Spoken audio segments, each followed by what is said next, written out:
Transpiration से आप लोग समझते हो कुछ? क्या क्या समझते हो ट्रांसपिरेशन से?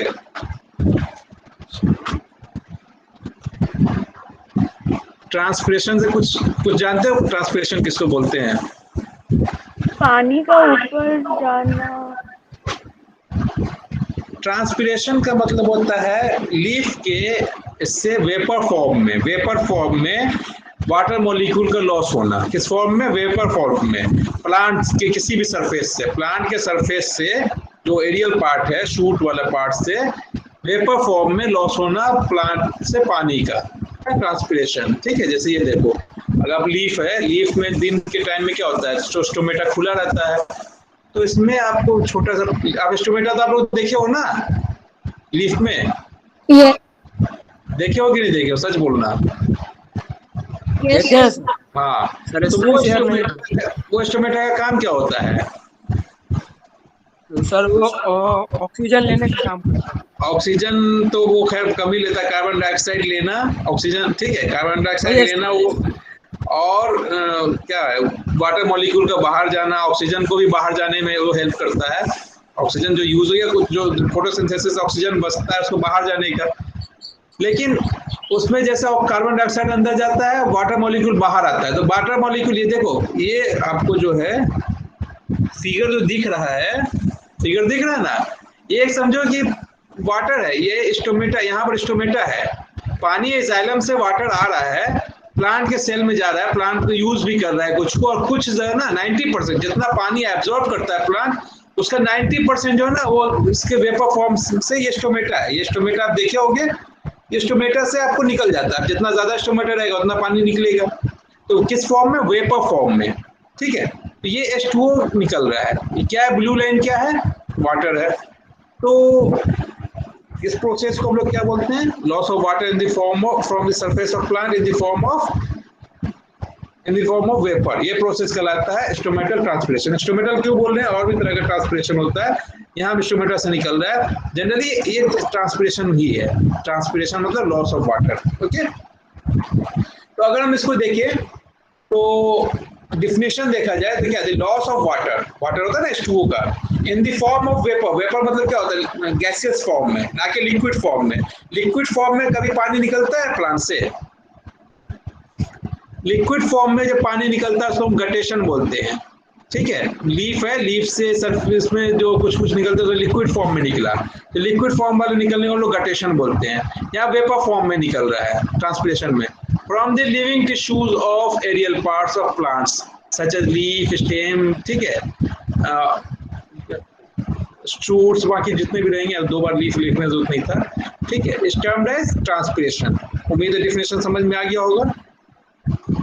Plant Uptake abundant quantity of water. मालूम है हम लोग बहुत ज्यादा पानी लेता है मिट्टी से, ठीक है, किससे? रूट हेयर से। Some portion of water utilise in metabolic process activity. Obviously पानी मेटाबॉलिक एक्टिविटी, फोटोसिंथेसिस, रेस्पिरेशन, और भी बहुत सारे मेटाबॉलिक एक्टिविटीज है जिससे पानी यूज होता है। और बाकी जो बचा हुआ रहता है, rest of them are evaporated from the stem and leaves. Leaves से इवेपोरेट हो जाता है, इवेपोरेट मतलब वेपर फॉर्म में निकल जाता है बाहर। ठीक, तो यही प्रोसेस कहलाता है आपको ट्रांसपिरेशन। ट्रांसपिरेशन जो होता है, जहां पर भी खुला सरफेस रहेगा वहां से वेपर, प्लांट में क्या चाहिए? जो खुला सरफेस रहेगा ना वहां से निकल सकता है स्टेम, लीफ, रूट से नहीं, रूट तो नीचे रहता है, तो स्टोमेटा से निकल सकता है। स्टोमेटा खुला हुआ सरफेस है जहां से वेपर निकल सकता है। लेंटिसिल्स है, लेंटिसिल्स जो है कुछ आपको गड्ढे उड्ढे टाइप के रहते हैं, वहां से भी निकल सकते हैं आपको। क्यूटिकल जो लेयर होता है लीफ प्लांट के, इसमें लीफ के उस पर क्यूटिकल का लेयर, उसमें कहीं डैमेज मिल जाएगा तो वहां से भी निकल सकता है। तो ये कहीं से भी निकल सकता है। तो इन इसी तीनों के 3 तरह से निकल सकता है, स्टोमेटा से, लेंटिसिल से, क्यूटिकल से। तो इसी हिसाब से ट्रांसपिरेशन को क्लासिफाई भी करते हैं। तो आगे देखेंगे, बस याद रखिए, transpiration is a metabolic process regulated by protoplasm. ठीक है, प्रोटोप्लाज्म रेगुलेट करता है कि उसमें कितना पानी है किसी भी सेल के अंदर। ठीक है, पानी जितना रहेगा, एक तरह का समझो डिफ्यूजन है ना। डिफ्यूजन क्या होता है? हायर कंसंट्रेशन से लोअर कंसंट्रेशन की तरफ मूव करता है। तो पानी जिसमें ज्यादा होगा, पानी का मतलब ज्यादा होने मतलब कंसंट्रेशन उसका कम होगा। तो अगर इसका कंसंट्रेशन बाहर के कंसंट्रेशन से कम होगा, पानी इधर चला जाएगा बाहर। अगर इसमें कम रहेगा तो अंदर आएगा, तो ये बाहर निकलने के प्रोसेस ऑफ सेल से ना, ये बाहर जा रहा है प्लांट से, ये प्रोसेस कहला रहा है ना। तो ये एक तरह का डिफ्यूजन प्रेशर डेफिसिट होता है। यहाँ पर अगर कुछ डिफ्यूजन प्रेशर होता है यहाँ का, अगर इनके बीच में डिफरेंस है, ये कम है ये ज्यादा है, तो ये आपको यहाँ से निकलेगा, डिफ्यूजन होगा। तो ये तरह डिफ्यूजन प्रेशर डेफिसिट के कारण जो है आपको क्या लॉस ऑफ वाटर होता है। तो इसको रेगुलेट कौन करेगा? प्रोटोप्लाज्म ही करेगा ना, क्योंकि प्रोटोप्लाज्म का अगर ज्यादा कम पानी है तो ये पानी अपने तरफ स्टोर करके रखेगा, बाहर जाने नहीं देगा। बाहर ज्यादा पानी है तो उल्टा है, अगर यहाँ ज्यादा पानी है मतलब यहाँ कंसंट्रेशन कम है, पानी का ज्यादा कंसंट्रेशन है, तो ये आपको बाहर की तरफ भेजेगा। तो इसको कौन रेगुलेट करता है? प्रोटोप्लाज्म। ठीक है, ये it differ from evaporation. Evaporation से डिफर करता है ट्रांसपिरेशन। इवेपोरेशन क्या होता है? एक सरफेस है, इसमें कोई चीज नहीं, बस पानी, किस पानी का सरफेस है, पानी से आपको इवेपोरेट हो रहा है पानी, चाहे मिट्टी के सरफेस से, जहां भी पानी है, ठीक है, इवेपोरेट हो रहा है गर्म होकर के। ठीक है, तो ये आपको उससे डिफर कर रहा है इवेपोरेशन से ट्रांसपिरेशन। क्योंकि ट्रांसपिरेशन एक तरह का आपको फिजियोलॉजिकल प्रोसेस है, फिजियोलॉजी इन्वॉल्व है इसमें कि प्लांट के अंदर का कंडीशन क्या है, ठीक है, उसका अपना, तो ये फिजियोलॉजिकल प्रोसेस है, फिजियोलॉजी के कारण होता है। ताकि स्टोमेटा बंद रहेगा तो नहीं निकल पाएगा, तो फिजियोलॉजी हो गया। स्टोमेटा खुला हुआ है तब निकल पाएगा, ठीक है। जबकि इवेपोरेशन एक फिजिकल प्रोसेस है। फिजिकल प्रोसेस क्यों बोलते हैं? बस यहाँ पर पानी ये है, गर्मी मिला निकल गया, यहाँ पर डिफ्यूजन प्रेशर डेफिसिट ज्यादा है, अपने अपने निकल जाएगा।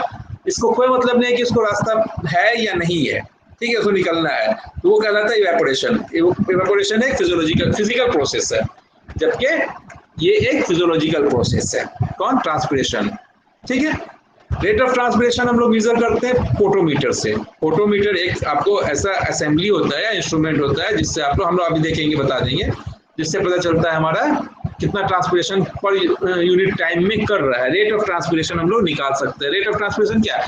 Loss of water in unit time, वही ना होगा रेट ऑफ ट्रांसपिरेशन। तो उसके लिए हम लोग अगर देखें तो फोटोमीटर का इस तरह का फोटोमीटर होता है। तो अगर प्रैक्टिकल आप लोगों का होता है लैब में तो यही कराया जाता है इसको।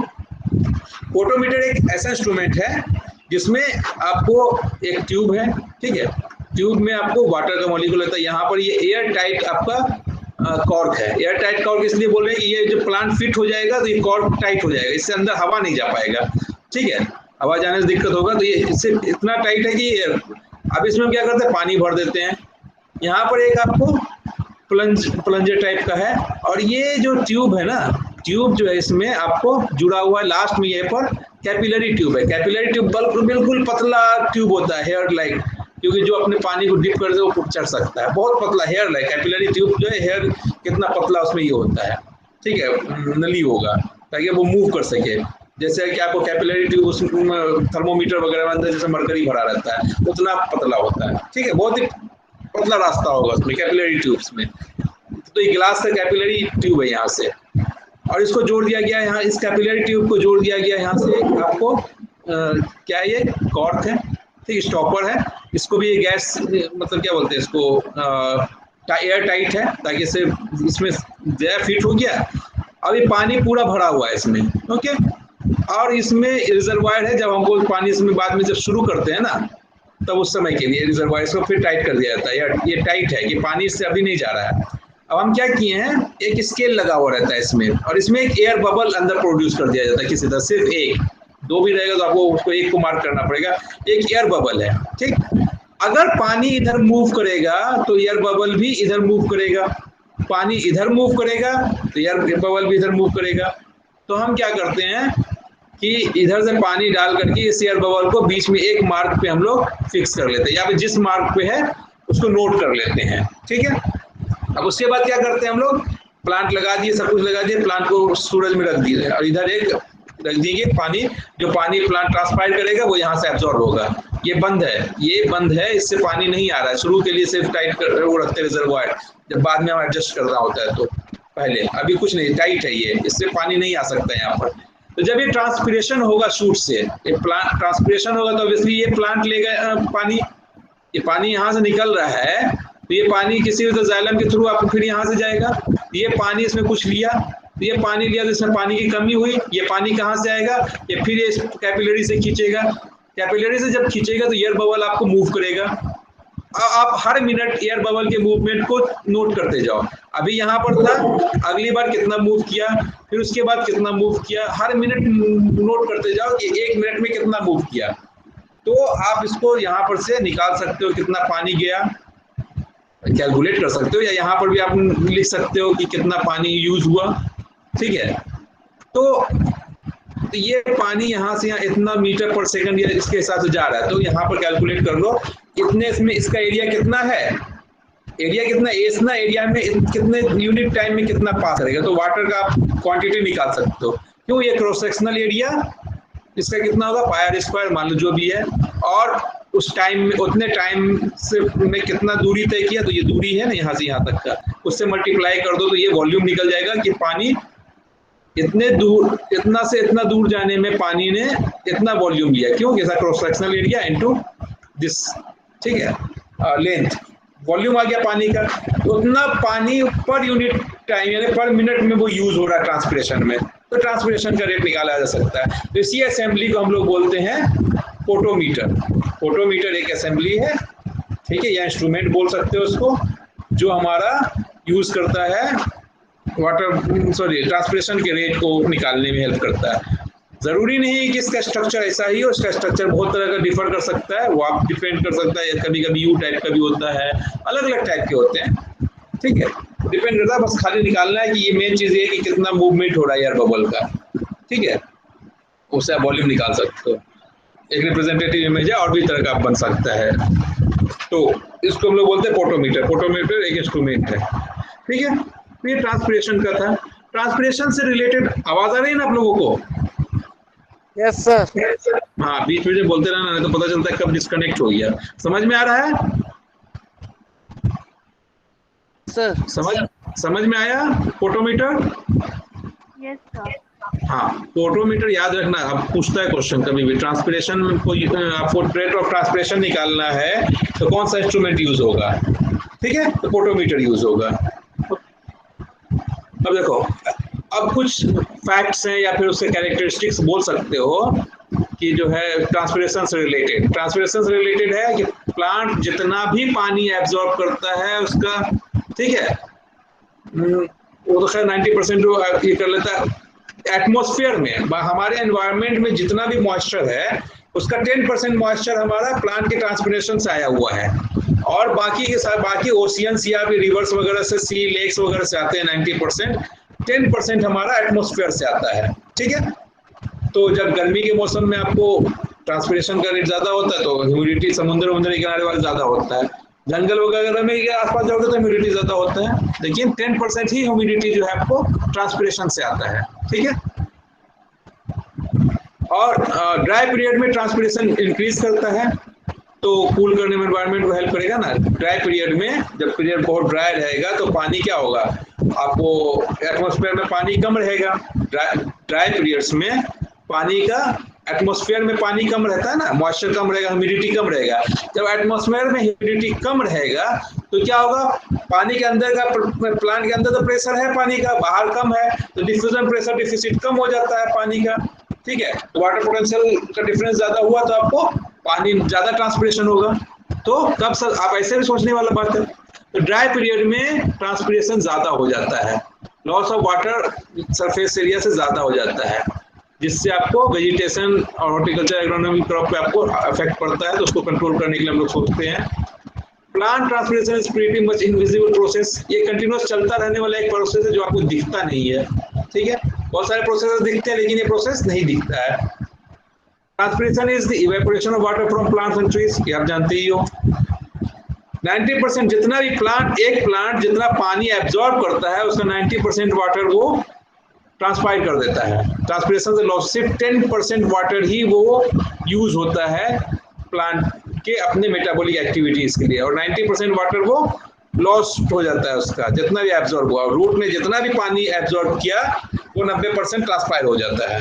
ठीक है, कुछ प्लांट्स में छोड़ दो तो जो आपको जीरोफाइटिक प्लांट्स होते हैं जो अपना वाटर कंजर्व करके रखता है, तो उनमें थोड़ा कम होता है, लेकिन मैक्सिमम अप्रोक्सीमेटली ऐसा बोला जाता है जनरली। ठीक है, transpiration is the final step in continuous water pathway. एक वाटर पाथवे है ना, पानी प्लांट अपना एक वाटर पाथवे होता है, पानी एब्जॉर्ब हुआ रूट से, जाइलम में गया, स्टेम इसमें गया, और लास्ट में वो सबसे क्या है, पानी इवेपोरेट हो जाता है। तो ये एक लास्ट स्टेप हुआ, फाइनल स्टेप हुआ, यहाँ से एब्जॉर्प्शन से शुरू हुआ और लास्ट स्टेप क्या है उसका, ट्रांसपिरेशन, ट्रांसपायर हो गया। तो transpiration is the final step in continuous water pathway that starts from the soil into plant root and ends in passes into the atmosphere. पानी जल से शुरू हुआ, एटमॉस्फेयर में चला गया, transpiration. 98% of plant energy is used in the work of transpiration. Plant का total energy का 98% ट्रांसपिरेशन के लिए यूज हो जाता है, ठीक है। लीव्स में सबसे ज्यादा ट्रांसपिरेशन होता है, आगे देखेंगे कितना परसेंट है। सबसे ज्यादा ट्रांसपिरेशन क्योंकि स्टोमेटा सबसे ज्यादा वही होता है, आगे हाइड्रोथोट वगैरह तो उतना ज्यादा नहीं होता है, ठीक है। ट्रांसपिरेशन इज एन एलिगेंट, अच्छा है, sustainable natural design that performs it's vital function without electricity, without fossils, fuel and without moving parts. जो पानी जो है नीचे से ऊपर आ रहा है, ना यहाँ पर मोटर यूज हो रहा है, ना इलेक्ट्रिसिटी हो रहा है, ना आप कोई ईंधन जला रहे हो, ठीक है। एक ऐसा वाइटल फंक्शन है जो अपने अपने प्लांट में ऐसे होते अपने अपने कर रहा है, कोई बगैर किसी मूविंग पार्ट को करे हुए अपना, वो ना कोई नीचे जा रहा है चापाकल की तरह, या फिर कुएं में जाके पानी से निकालने वाला प्रोसेस है, या अपने अपने चलने वाला प्रोसेस है, सस्टेनेबल नेचुरल डिजाइन है, ठीक है। तो ट्रांसपिरेशन है, मैंने जेरिक क्लास है। हाँ सर, ये इसमें सोलर एनर्जी का थोड़ा यूज होगा ना ट्रांसपिरेशन में? क्या चीज यूज होगा? सोलर एनर्जी मतलब सूर्य, सन। जरूरी है सोलर एनर्जी ही हो, लेकिन स्टोमेटा खोलने के लिए इनडायरेक्टली बोल सकते हो, लेकिन वो एक फैक्टर है, जरूरी नहीं है कि वो आपको सोलर एनर्जी ही हो। डिफ्यूजन प्रेशर डेफिसिट होता है लीफ के, अभी आगे आएंगे हम बताएंगे, लीफ के चारों तरफ पानी कितना है, अभी लीफ के अपने बाहर एटमॉस्फेयर में ह्यूमिडिटी कितना है, वो रिस्पॉन्सिबल है आपको पानी निकलने के लिए, ना कि सोलर एनर्जी। ओके, सिर्फ स्टोमेटा। हेलो, मैं पूछ रहा हूँ सर कि ना इसका फैक्टर भी है ना, सन फैक्टर है, एक फैक्टर है, एक वो फैक्टर है, लेकिन इसेंशियल फैक्टर नहीं है। वो प्रभाव डाल सकता है उस पे, कम कर सकता है, ज्यादा कर सकता है, ठीक है। सनलाइट जरूरी नहीं, लेकिन उसके अगर रात में अगर वो स्टोमेटा खुल सकता है तो रात में भी ट्रांसपिरेशन होगा। यस सर, ग्रासेस के अंदर यही होता है ज्यादातर। तो वही बात है, तो वो एक फैक्टर है जो किसी चीज को कम बेस कर सकता है, सोलर एनर्जी, लेकिन एसेंशियल नहीं है सोलर एनर्जी। सोलर एनर्जी इस तरह से हो सकता है कि बाहर की ह्यूमिडिटी को कम कर देगा, तो वो आपको रेस्पिरेशन ट्रांसपिरेशन को बढ़ा सकता है, समझ गए। फोटोसिंथेसिस होने के लिए माइटोकॉन्ड्रिया खुल, मतलब हाँ बोलो सर। मैं एक पूछ रहा था, मतलब जैसे कि ना अपन, हेलो सर, मैं इस फॉर्म में पूछ रहा था कि जैसे कि अब ट्रांसपिरेशन की आप बोल रहे हो, एनर्जी जैसे सन एज अ फैक्टर की एनर्जी कम यूज हो ट्रांसपिरेशन में, जैसे ज्यादा सनलाइट आ रही है ना, तो प्लांट की कम एनर्जी लगे ऊपर जाने में, मैं उस फॉर्म में पूछ रहा था। हाँ, लेकिन वो तो यहाँ मैंने क्या बोला, इलेक्ट्रिसिटी नहीं यूज हो रहा है, फॉसिल फ्यूल नहीं यूज हो रहा है, लेकिन वहाँ सोलर नेचुरल है ना, नेचुरल ये अपना डिजाइन बना हुआ है, ये वो नेचर अपने आप में चलने वाला प्रोसेस बना रखा है। ये एक जनरल टर्म बताया था, तो जरूरी नहीं है, ठीक है। लेकिन जो आप बोल रहे हो ना कि जरूरी नहीं है सोलर एनर्जी है एक फैक्टर, लेकिन जरूरी नहीं कि उसके बगैर नहीं होगा, ऐसा नहीं बोल सकते हम। Okay sir. हाँ, वो है, वो स्टोमेटा को खोलने के लिए जरूरी होता है। स्टोमेटा खुलेगा तब जब सोलर रहेगा, ताकि कार्बन डाइऑक्साइड अंदर आए, उसी समय रेस्पिरेशन ट्रांसपिरेशन हो जाता है, सॉरी, है ना। आगे आएगा फैक्टर्स, कुछ फैक्टर्स हैं, देखेंगे हम लोग। तो ट्रांसपिरेशन था, ट्रांसपिरेशन आपको इवेपोरेशन होता है, ट्रांसपिरेशन बाय रिड्यूसिंग इवेपोरेशन को रिड्यूस करके हम ट्रांसपिरेशन को कर सकते हैं। कुछ ऐसे सरफेस रिफ्लेक्ट कर दे आपको, तो जीरो प्लांट जो होता है, जेरिक प्लांट समझते हो? Yes sir. जीरो फाइट्स, हाँ, जेरिक प्लांट या जीरो फाइट्स बोलते हैं, जो आपको कम पानी में सरवाइव कर सके। हाँ, वो अपने ऊपर में कुछ चमकीला सरफेस बना देता है, ठीक है, ताकि रिफ्लेक्ट हो जाए हीट वगैरह, ज्यादा हीट। अब वो अपने ऊपर वैक्स लेयर या ऑयली लेयर बना लेता है ताकि वाटर कंजर्व रहे, अंदर बाहर नहीं निकल पाए। ठीक है, तो इस तरह से वो अपने आप को ट्रांसपिरेशन को, इवेपोरेशन को रिड्यूस करके ट्रांसपिरेशन को रिड्यूस करता है। ठीक है, यस सर। तो टाइप्स ऑफ ट्रांसपिरेशन बताया था हमने। ट्रांसपिरेशन जो है कैसे होता है, उसके किस पार्ट से होता है, उसके हिसाब से प्लांट में ट्रांसपिरेशन को हम लोग क्लासिफाई करते हैं या टाइप्स होते हैं। सबसे पहले हम बताए थे कहाँ से होता है आपको, स्टोमेटल ट्रांसपिरेशन। स्टोमेटा जो होता है उससे जो उसके थ्रू जो गैसियस एक्सचेंज हुआ या फिर आपको वाटर का लॉस हुआ, वो कहलाता है, वो आता है स्टोमेटल ट्रांसपिरेशन के, जो स्टोमेटा के थ्रू हुआ। और टोटल ट्रांसपिरेशन का 90% जो होता है ट्रांसपिरेशन आपको, मोर देन 90% स्टोमेटा के थ्रू होता है। तो स्टोमेटल ट्रांसपिरेशन ज्यादा बड़ा है।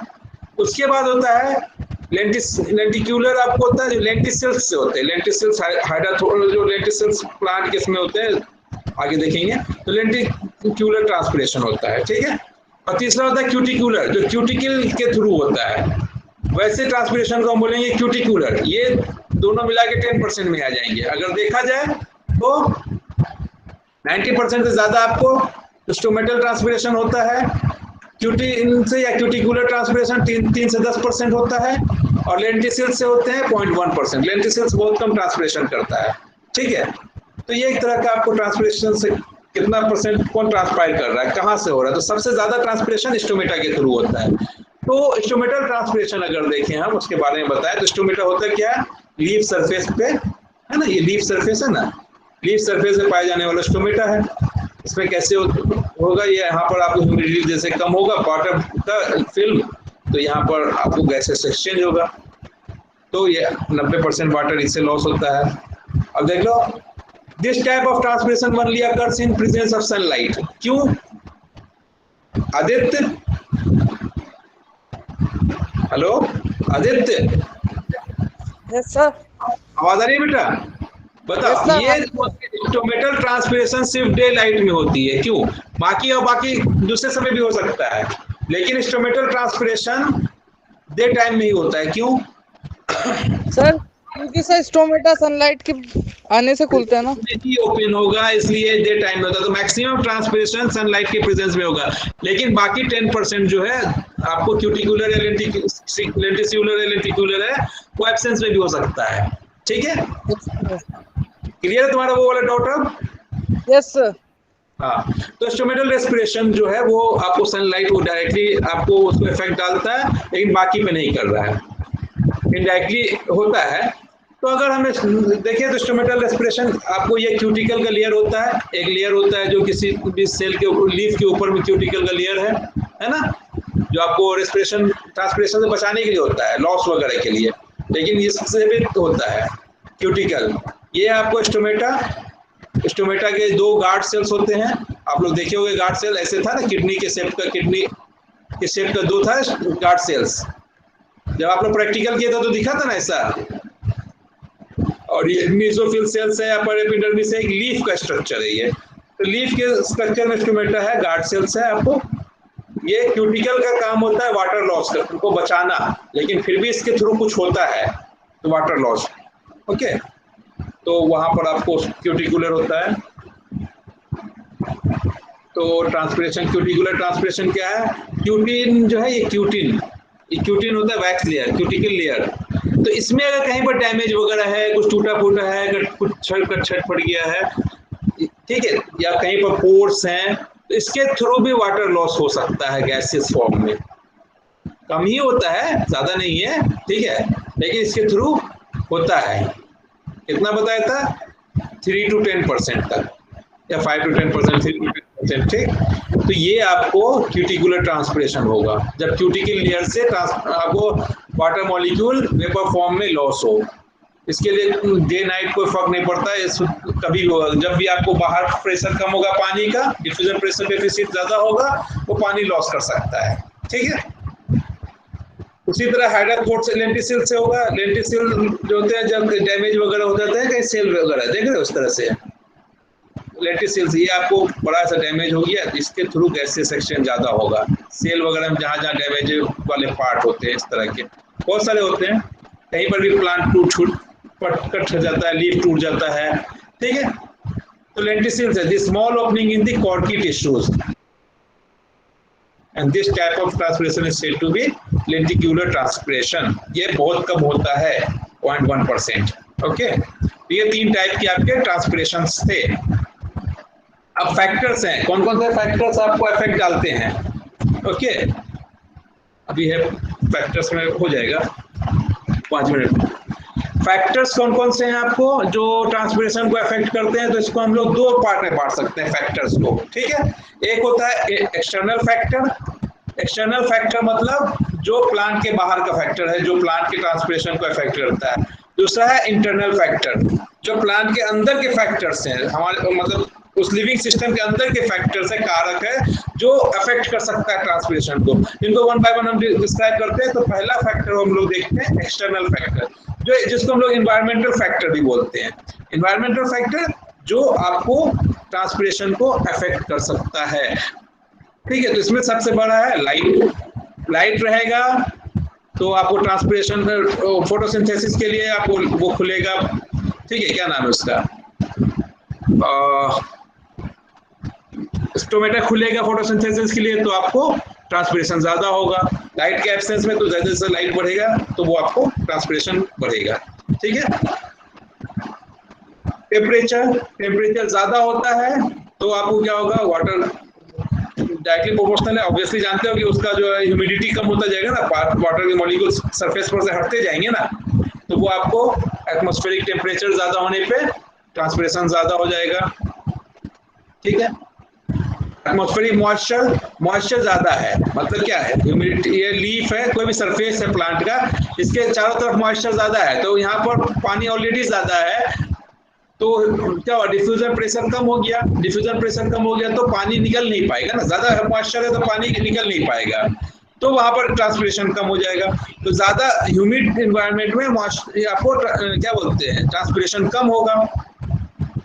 ठीक है, और ड्राई अगर रहेगा या लो ह्यूमिड रहेगा तो आपको ट्रांसपिरेशन ज्यादा होगा। ये तो अंडरस्टूड है। आगे भी देखेंगे विंड वेलोसिटी।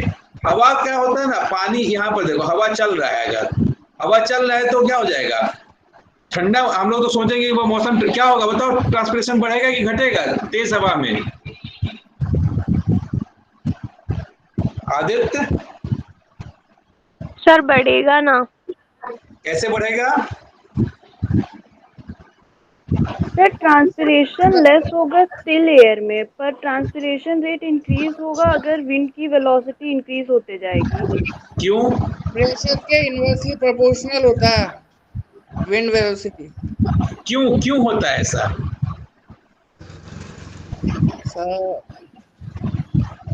चलो क्यों होता है देख लेते हैं हम लोग, अभी आगे बताएंगे, अभी मैं बताता हूँ उसको।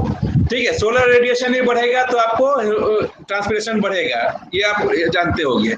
ठीक है, सोलर सॉइल एनवायरनमेंट है, पानी में मॉइस्चर ज्यादा रहेगा तो एब्जॉर्प्शन ज्यादा होगा सॉइल में और ट्रांसपिरेशन ज्यादा होगा। अगर पानी कम रहा सॉइल में तो एब्जॉर्प्शन भी कम होगा तो ट्रांसपिरेशन भी कम हो जाएगा, होगा ना। सॉइल एनवायरनमेंट जो indirectly affects transpiration, indirectly affects ना, इनडायरेक्टली मतलब कम बेस होने से ऊपर एब्जॉर्प्शन के हिसाब से होगा, कम एब्जॉर्ब होगा तो कम ट्रांसपिरेशन होगा। लेकिन हम विंड वेलोसिटी पे हम देख रहे थे, विंड वेलोसिटी हम बताए थे, आगे बढ़ा देंगे। तो जब अगर हम ऐसे ग्राफ बताए तो मूविंग एयर में रेट ऑफ ट्रांसपिरेशन ज्यादा है, ठीक है, और अगर स्टिल एयर है तो कम होता है, रेट ऑफ ट्रांसपिरेशन कम है। ये आप जानते हो, अभी आप बता रहे हो। तो क्यों? तो मान लो ये एक लीफ है, ये एक लीफ है, ये लीफ का एक सरफेस है, ऐसे लीफ था, तो हम ऐसे देख रहे हैं लीफ को। तो इस तरह से देख लो, लीफ का क्रॉस सेक्शन है, आधा लीफ का इधर पोर्शन डाल दिया हमने, ऐसे लीफ है, आपको ऐसे लीफ है तो ये आधा आपका इस साइड है, आधा इस साइड है। तो इधर हमने क्या कर दिया, स्टील एयर रखा है, इधर हमने हवा कम रखा, हवा मूव नहीं कर रहा है, इधर हवा स्टील है। ओके, तो सैचुरेट हो रहा है, हवा से है तो वाटर मॉलिक्यूल जो ह्यूमिडिटी है वो रुका हुआ है, सैचुरेट हो रहा है, मूव ही नहीं कर रहा है। जो इससे निकलेगा भी मॉइस्चर वो यहीं पर रह रहा है, ज्यादा दूर नहीं जा पाएगा। तो क्या होगा, यहाँ पर एक ह्यूमिड इन्वायरमेंट बना देगा इसके आसपास, और जब ह्यूमिड इन्वायरमेंट बना देगा तो क्या होगा, ट्रांसपिरेशन कम होगा ना, क्योंकि ह्यूमिडिटी, डिफ्यूजन प्रेशर डेफिसिट कम होता जाएगा यहाँ पर, तो पानी के निकलने का कम हो जाएगा। अब ओके। लेकिन जब मूविंग एयर है, हवा चल रहा है, तो जो भी यहाँ पर वेपर है सारे मूव कर जा रहे हैं एक जगह दूसरी जगह, तो यहाँ पर मॉइस्चर कम होता जा रहा है। जो इसके बाउंड्री पे लेयर है मॉइस्चर का वो है ही नहीं, कम हो रहा है, तो obviously diffusion pressure deficit maintain रहेगा। निकला मॉइस्चर हटा दिया, वहाँ पर वो दिख ही नहीं रहा, डिफ्यूजन प्रेशर डेफिसिट है ही नहीं, बाउंड्री लेयर है ही नहीं। मॉइस्चर का एक बाउंड्री लेयर रहता है जो डिफ्यूजन प्रेशर डेफिसिट को कम करेगा, ठीक है। लेकिन अगर ये है ही नहीं तो क्या हो जाएगा, तो वहां पर ज्यादा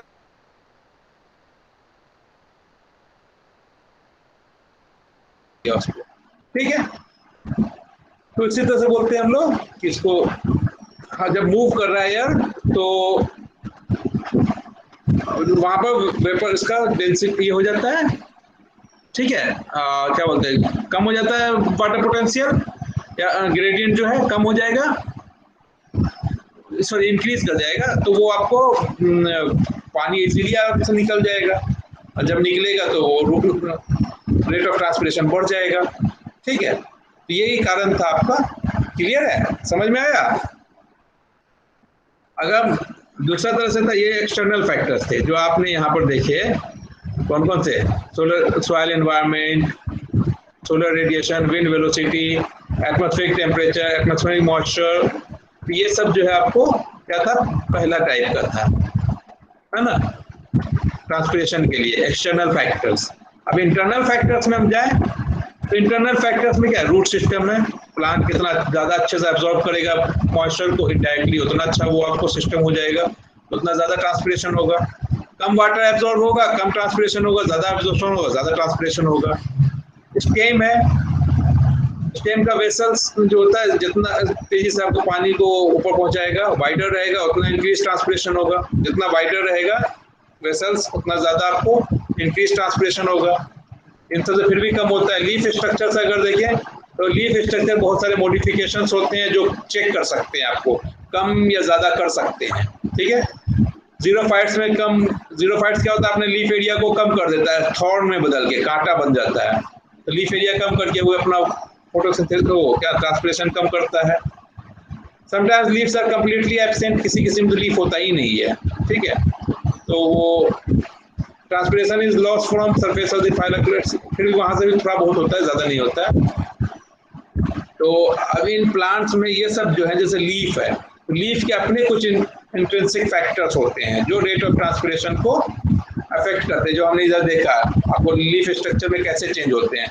जैसे लीफ सरफेस एरिया, क्या आप जानते हो लीफ सरफेस एरिया बढ़ेगा तो ट्रांसपिरेशन बढ़ेगा, लीफ सरफेस एरिया घटेगा तो ट्रांसपिरेशन घटेगा। Thickness of epidermis and cuticle, cuticle जितना मोटा रहेगा या एपिडर्मिस जितना मोटा रहेगा उतना कम आपको ट्रांसपिरेशन होगा, ठीक है। स्टोमेटल फ्रीक्वेंसी, जितना ज़्यादा स्टोमेटा रहेगा उतना ज़्यादा आपको ट्रांसपिरेशन होगा, लेकिन एक नंबर के बाद वो कांस्टेंट हो जाएगा, उससे ज़्यादा कोई फर्क नहीं पड़ने वाला होगा कि स्टोमेटा का नंबर बढ़े या घटे। तो क्यों, ये हम आगे डिस्कस करेंगे। आपको स्टोमेटल फ्रीक्वेंसी है कि स्टोमेटा, नंबर ऑफ स्टोमेटा बढ़ेगा तो ट्रांसपिरेशन बढ़ेगा, लेकिन एक लिमिट तक, एक लिमिट के बाद नंबर ऑफ स्टोमेटा बढ़ा भी दोगे तो वो ट्रांसपिरेशन नहीं बढ़ेगा। क्यों, वो हम देखेंगे अभी आगे। स्टोमेटल साइज, स्टोमेटा का साइज बड़ा होगा तो ऑब्वियसली ज़्यादा पानी निकलेगा, ठीक है, ज़्यादा पानी निकलेगा तो स्टोमेटा वो इवेपोरेशन ज़्यादा होगा। स्टोमेटल पोजीशन कहाँ पर है स्टोमेटा, उस पर डिपेंड करता है, ठीक है, कितना लॉस होगा। तो जैसे हमने क्वेश्चन एक आप बताया था स्टोमेटल फ्रीक्वेंसी, इसके बारे में बताया था हमने, ये आगे डिस्कस करेंगे। तो नंबर ऑफ स्टोमेटा बढ़ेगा तो ट्रांसपिरेशन बढ़ेगा, ऑब्वियस सी बात है, लेकिन एक लिमिट तक। क्यों, इसमें जैसे ये मान लो एक स्टोमेटल पोर है, ठीक है, इससे जब वाटर मॉलिक्यूल निकलता है तो क्यों निकलता है, यहाँ पर बाहर में एक वाटर का जो है लेयर होता है ना, फिल्म होता है, थिन फिल्म जैसा होगा वाटर का, होगा ना, जिसको अपोज करेगा निकलने के लिए। जो ह्यूमिडिटी, एनवायरनमेंट का ह्यूमिडिटी अपना एक फिल्म बनाएगा जिसको अपोज करेगा निकलने के लिए, अपोज करेगा ना, लेकिन फिर भी निकलेगा। ये कितना, ये फिल्म है, तो उसी हिसाब से देखो ऐसे फिल्म बना हुआ है। तो इस फिल्म का भी अपना एक दूरी होता है, जितना मोटा रहेगा उतना ज्यादा है, ठीक है, मोटा है तो ज्यादा हो रहा है ना, अभी और मोटा बन सकता है अगर ये और दूर रहा तो ऐसे। लेकिन अगर तो डिफ्यूजन शेल है, जिसको हम डिफ्यूजन शेल क्या हो गया, मतलब एक फिल्म हो गया, मॉइस्चर का फिल्म हो गया, जो आपको डिफ्यूजन को रोक रहा है। अपना यहाँ से मॉइस्चर लॉस हुआ ना, तो यहाँ पर भी मॉइस्चर जमा होते जा रहा है एयर में, और अपना एयर का ही मॉइस्चर है, तो वो डिफ्यूजन सेल हो गया। ठीक है, तो higher water move from higher to a lower water potential, higher water potential से लोअर वाटर पोटेंशियल की तरफ जाता है। अगर यहाँ पर ज्यादा, यहाँ पर लोअर वाटर पोटेंशियल है, अंदर ज्यादा है तो वाटर लॉस होगा, नहीं तो नहीं होगा। ठीक है, इस तरह से वाटर लॉस हुआ H2O। अब देख लो, अगर हम बोल रहे हैं कि नंबर बढ़ता जा रहा है, तो क्या है ना, ये जो शेल्स हैं, आपको डिफ्यूजन शेल्स हैं, एक ओवरलैप कर लेंगे। जब ओवरलैप कर लेंगे तो इसके लिए भी वही होगा, इसके लिए भी वही होगा। तो ये अकेले के लिए भी उसके लिए में था, इसके दो के लिए भी उतना ही दे रहा है, वही वाला दे रहा है। तो भाई इसके बाद इतना दूर तक तो ठीक है, इसके बाद जैसे एक और हम डाल देंगे तो यही वाला रहेगा ना, उतना ही डिफ्यूजन प्रेशर डिफिसिट रहेगा इन प्लांट्स के लिए, तो वो आपको ज्यादा फर्क नहीं पड़ेगा। तो बोला जाता है कि इसका जितना डायमीटर है पोर का और इनके बीच की दूरी, ये अगर इसका 10 गुना है तो ठीक है, इससे 10 गुना से कम हो गया, इसके 10x से कम हो गया, इसका जितना भी है इससे 10x से कम हो गया ये दूरी, तो उससे फिर वाटर, उस पर कोई फर्क नहीं पड़ेगा स्टोमेटल फ्रीक्वेंसी से। ठीक है, स्टोमेटल पोर्स के जो है साइज, उसके साइज के हिसाब से दो स्टोमेटा के बीच की दूरी उसका 10 गुना से कम हुआ तो उसके नंबर वो फिर इंक्रीज करने से कोई फर्क नहीं पड़ेगा। ठीक है, तो वही बोलते हैं यहाँ पर, if the distance between the stomata is less than 10x the pore diameter of the diffusion shell overlap। ठीक है, ये ओवरलैप करेगा तो फिर so increasing the number of stomata per unit area will have no further effect on transpiration। ठीक है, तो ये आपको था, समझ गए। तो हम आगे चलेंगे, इन्फ्लुएंस कर रहा था, अब आगे क्लास से करेंगे इसको। Influence factors that influence transpiration, कौन कौन से फैक्टर है जो इन्फ्लुएंस करेंगे, समझ गए। इतना दूर समझ में आया आप लोगों को? Hello, yes sir. अब वैसे भी टाइम खत्म हो जाएगा, तो फिर